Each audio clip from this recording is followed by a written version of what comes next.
Alhamdulillah, wassalatu wassalamu ala tamanil akmalani ala khairi khalqillah wa ala alihi wa ashabihi wa man wala, amma ba'd. Bapak-bapak, ibu-ibu, hadirin jamaah rahmat Allah subhanahu wa ta'ala, assalamualaikum warahmatullahi wabarakatuh. Jamaah rahmat Allah subhanahu wa ta'ala, puji syukur hati-hatinya kita panjatkan kehadirat Allah subhanahu wa ta'ala yang senantiasa mencurahkan segala nikmat dan karunia-Nya kepada kita semua. Begitu pula salawat dan salam senantiasa kita kirimkan kepada junjungan kita Muhammad sallallahu alaihi wasallam, suri teladan kita dalam mengarungi kehidupan kita di dunia sebagai hamba Allah demi mendapatkan kebahagiaan di akhirat kelak. Jemaah rahmat Allah subhanahu wa ta'ala, suatu ketika datang seorang bapak kepada Umar bin Khattab radhiyallahu ta'ala anhu di masa pemerintahan beliau. Bapak itu datang dan mengeluhkan anaknya yang dianggapnya durhaka, anaknya yang nakal, tidak mau mendengar. Diceritakanlah semua tingkah laku anaknya sehari-hari yang akhirnya membuat Umar geram. Dan Umar memanggil anak itu. Umar mengatakan, hakmu atas orang tuamu ini, atas bapakmu ini adalah yang pertama, memilih calon ibu yang baik untukmu dulu harusnya. Yang kedua, memberikan kepadamu nama yang baik. Yang ketiga, mengajarkan kepadamu menghafal Al-Quran. Anak itu dengan serta-merta mengatakan, ya Amirul Mukminin, Abi ma yaf'alu syai'an minha. Wahai Amirul Mukminin, ayahku ini tak ada satupun yang dia kerjakan itu. Tak ada satupun dari tiga itu yang dia lakukan. Kana ummi amatun harqa. Ibuku adalah seorang budak wanita yang punya kelainan di otaknya. Istaraha abi bidirhamain fabata laylana fahamalat falamma waladtu kariha minni. Dia mengatakan, ibuku ini, saya lahir dari seorang ibu yang notabene adalah budak perempuan yang mengalami gangguan otak. Bapak saya ini membelinya seharga 2 dirham di pasar. Lalu tidur semalam dan budak itu hamil. Dan ketika saya lahir, dia membenci saya. Dia tidak mau saya lahir dari itu. Dia tidak mau saya punya anak seperti saya. Fasammani Ju'la. Lalu bapak saya ini memberi saya nama Ju'la. Ju'la itu dalam bahasa Arab artinya serangga warna hitam yang kecil di padang pasir yang memakan kotoran-kotoran unta. Maknanya tidak bagus. Sammani Ju'la.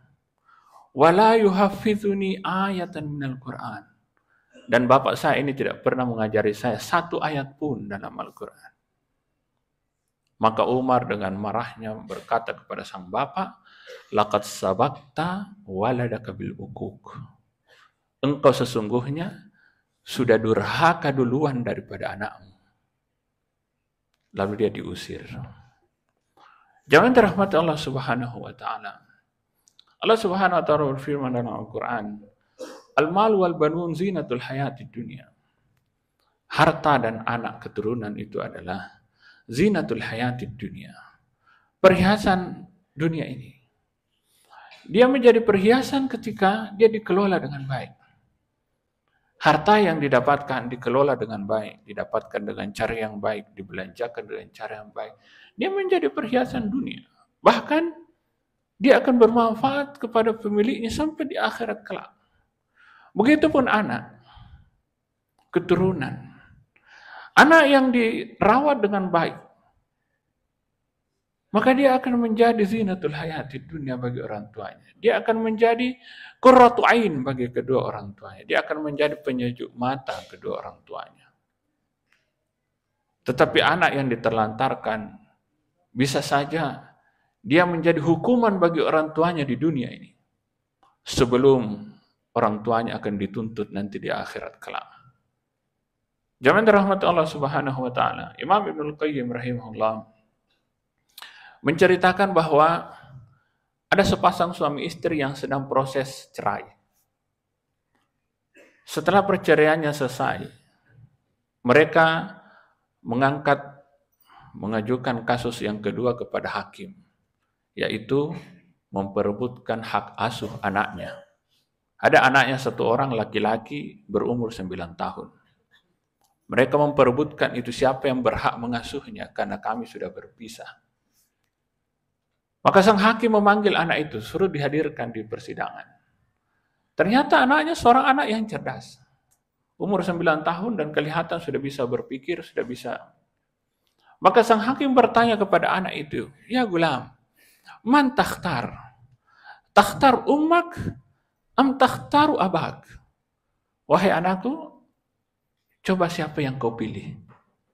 Kau pilih ibumu atau kau pilih ayahmu? Anak itu dengan serta-merta mengatakan, "Bal akhtaru abi." Saya pilih ayahku. Sang ayah gembira.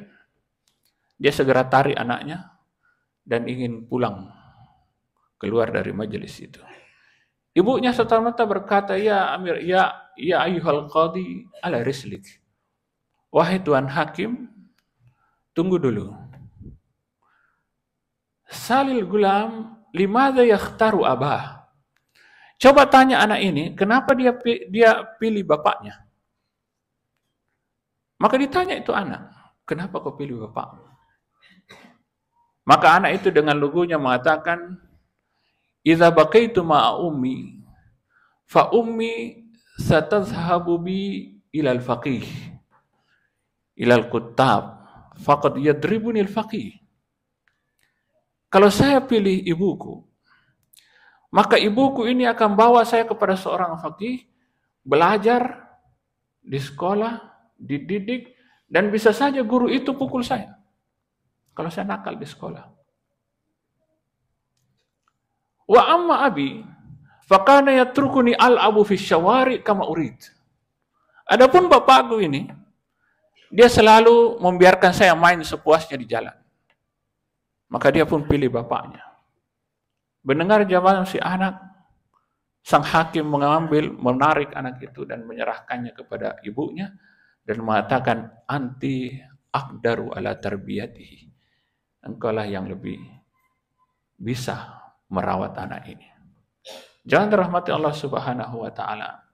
Ketika seorang ayah atau orang tua melarangkan pendidikan anaknya, lalu anak itu berbuat yang macam-macam, bisa jadi itu adalah hukuman baginya di dunia, bagi si orang tua tadi, yang nanti dia akan dimintai pertanggungjawabannya di akhirat kelak.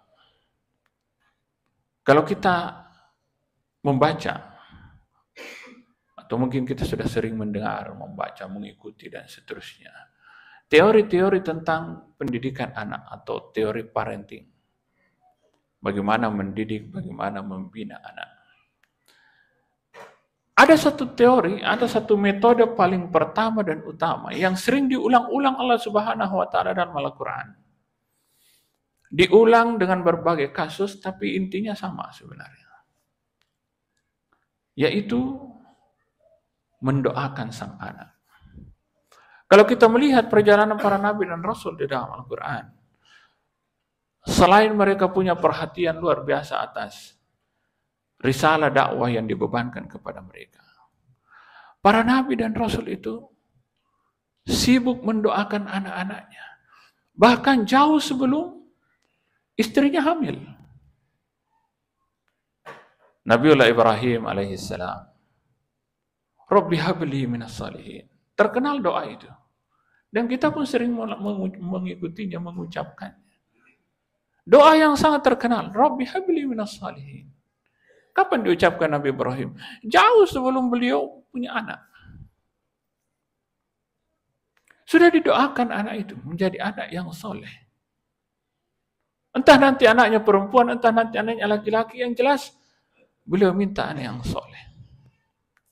Dan Allah Subhanahu wa taala menjawab doa itu, fabasyarnahu bigulamin halim. Dalam ayat yang lain bigulamin alim, yaitu Ismail alaihissalam. Dan di usia tuanya bersama istrinya, beliau digembirakan lagi dengan anak yang kedua, Ishak alaihissalam. Semuanya adalah anak-anak yang soleh, anak-anak yang cerdas. Dari kedua anak inilah lahir para nabi dan rasul. Dari Ishak lahir nabi-nabi Bani Israel, dan dari Ismail lahir Nabi kita Muhammad SAW. Doa yang luar biasa. Nabi Ibrahim juga meminta agar dijadikan orang-orang yang mendirikan salat. Wa min dzurriyyati, dan beliau mengatakan wa min dzurriyyati. Rabbi ja'alni muqimas salat wa min dzurriyyati. Ya Allah, jadikan saya orang-orang yang mendirikan salat dan juga keturunan saya. Didoakannya keturunannya agar menjadi orang yang menegakkan salat. Nabiullah Zakaria alaihissalam, dalam kesendiriannya beliau tidak pernah berhenti berdoa meminta anak dari Allah Subhanahu wa taala, meminta keturunan. Tapi keturunan apa yang beliau minta? Beliau mengatakan waja'alhu rabbi radiyya. Saya minta keturunan ya Allah yang Engkau ridhoi. Keturunan yang soleh yang diridhai oleh Allah Subhanahu wa taala. Maka doa itu pun dijawab Allah Subhanahu wa taala dengan menganugerahkan kepadanya Yahya. Neneknya Isa alaihissalam, ibunya Maryam. Ketika beliau hamil Maryam, mengandung Maryam, beliau mengatakan, Rabbi inni nazartu laka ma fi batni muharrara, fataqabbal minni innaka antas samiul alim. Falamma wada'atha qalat Rabbi inni wada'tuha unsa. Wallahu a'lamu bima wada'at wa laysa dzakaru kal unsa. Wa inni sammaituha Maryam wa inni u'idzuha bika wa dzurriyyataha minasyaitonir rajim. Doa yang luar biasa. Ya Allah, saya nazarkan bayi yang dalam kandunganku ini nanti mengabdi kepadamu. Ternyata yang lahir adalah seorang bayi perempuan. Dan Allah Subhanahu wa taala Maha mengetahui hal itu. Dan ibunda Maryam mengatakan, dan saya memohon kepadamu ya Allah, memohon perlindunganmu agar menjaganya dan keturunannya dari gangguan setan yang terkutuk. Apa kata Allah Subhanahu wa taala? Fataqabbalaha rabbuha biqabulin hasanin wa ambataha nabatan hasanan plus wa kaffalaha Zakaria. Doa itu dikabulkan Allah Subhanahu wa taala. Satu, wa ambataha nabatan hasanan. Maryam kecil ditumbuhkan Allah Subhanahu wa taala dengan pertumbuhan yang sangat baik, sangat terjaga. Ditambah dengan bonusnya satu, Maryam diasuh oleh orang yang soleh, Zakaria alaihissalam. Luar biasa. Itu adalah berkahnya doa seorang orang tua. Jauh sebelum anaknya lahir dia sudah doakan. Agar anak itu lahir sebagai anak yang soleh, anak yang baik, anak yang diridhai Allah Subhanahu wa taala. Jangan dirahmati Allah Subhanahu wa taala, jangan kita bakhil mendoakan anak-anak kita. Jangan kita selalu lupa mendoakan anak-anak kita. Kata Rasulullah SAW, salasu da'awatin mustajabat, la syakka fihinna. Ada 3 doa yang pasti dijawab oleh Allah Subhanahu wa taala.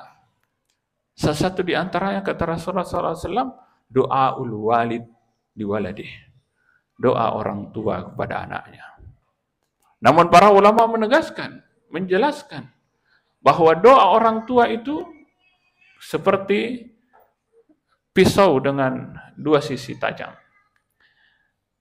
Doa orang tua mustajab ketika dia mendoakan kebaikan untuk anaknya. Tapi juga mustajab ketika dia mendoakan keburukan untuk anaknya. Maka Nabi SAW mewanti-wanti, la tad'u ala anfusikum, wala ala amwalikum, wala ala auladikum. Jangan kalian doakan diri kalian yang buruk. Jangan kalian doakan harta kalian yang buruk. Dan jangan kalian doakan anak kalian yang buruk. Kata para ulama kita, semarah-marahnya bapak, semarah-marahnya orang tua, melihat tingkah laku anaknya yang mungkin nakal sedikit dan seterusnya, jangan sampai keluar kata-kata doa yang buruk atas si anak.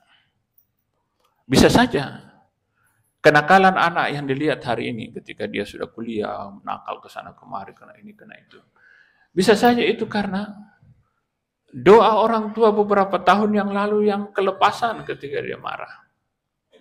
Suatu ketika Abdullah bin Al-Mubarak didatangi seorang bapak. Bapak ini datang mengeluhkan anaknya yang nakal, yang durhaka menurut dia.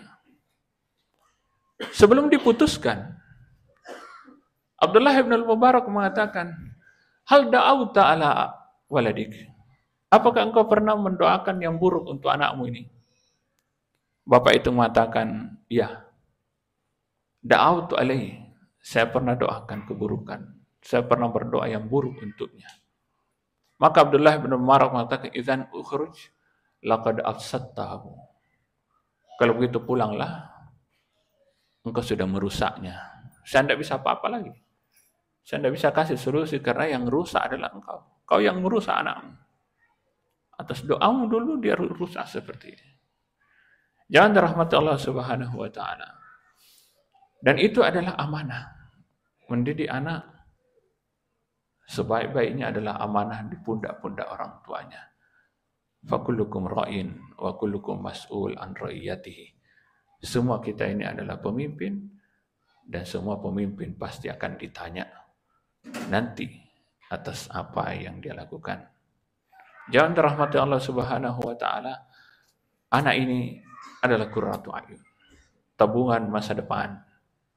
Ketika anak kecil kita misalnya yang belum balik meninggal, Allah Subhanahu wa taala menjamin baginya surga. Dan dia akan berdiri di pintu surga menanti bapaknya, menanti ibunya. Begitu lewat dia akan tarik tangannya sampai keduanya masuk bersamanya dalam surga.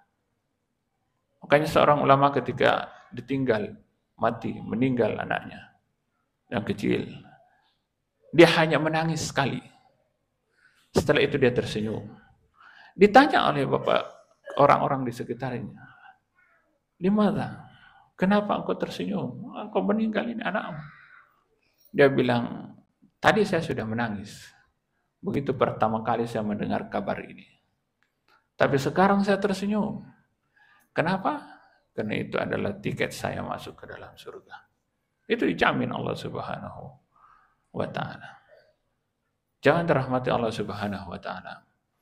Yang terakhir bahwa anak yang soleh itulah yang bisa berbakti untuk orang tuanya. Dan para ulama, para nabi, kalau kita baca dalam Quran, para ulama kalau kita baca kisahnya, mereka hanya meminta satu saja, minta anak yang soleh. Kenapa? Karena anak yang soleh inilah yang nanti akan mendoakannya ketika dia meninggal. Idza mata ibnu Adam inqata 'amaluhu illa min salas. Kalau anak cucu Adam meninggal, semua amalannya terputus kecuali 3. Satu di antaranya adalah waladun salihun yad'u lahu. Itu intinya. Anak yang soleh yang senantiasa mendoakan kedua orang tuanya. Itu intinya.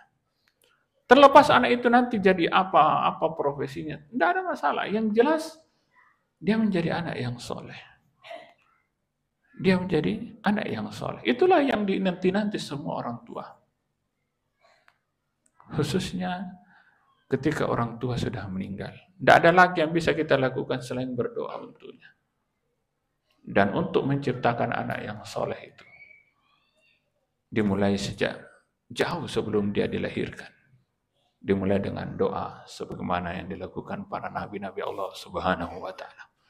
Jangan dirahmati Allah Subhanahu wa taala, inilah sedikit yang dapat kita sampaikan. Semoga ada manfaatnya, lebih kurangnya kami mohon dimaafkan. Subhanakallahumma rabbana bihamdik asyhadu an la ilaha illa anta nastaghfiruka wa natubu ilaik. Wa akhiru da'wana alhamdulillahi rabbil alamin. Wassalamualaikum warahmatullahi wabarakatuh.